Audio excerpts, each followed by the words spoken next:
হযরত শাহজালাল রহমতুল্লাহ আলাই ৬৭১ হিজরি এবং ১২৭১ খ্রিস্টাব্দে তুরস্কে জন্মগ্রহণ করেন।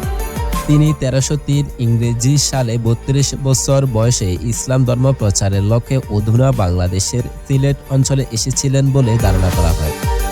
হযরত শাহজালাল রহমতুল্লাহ আলাই জায়নামাজে বসে সুরমা নদী পাড়ি দিয়ে সিলেট অঞ্চলে আসেন।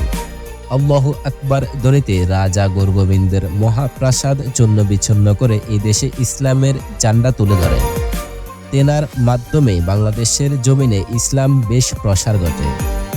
হযরত শাহজালাল রহমতুল্লাহ আলাই ও তার সফরসঙ্গী ৩৬০ জন আউলিয়া সিলেট আগমনের ইতিহাসের একটি উল্লেখযোগ্য ঘটনা।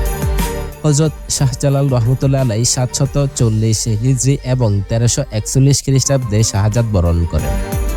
ইন্না লিল্লাহি ওয়া ইন্না ইলাইহি রাজিউন এবং তেনার মৃত্যুর পর তাকে সিলেটেই দাফন করা হয়। আজও সিলেট অঞ্চলে তার সমাধি রয়েছে। প্রতি বছর লাখ লাখ ভক্ত সেখানে গিয়ে মাজার জিয়ারত করে।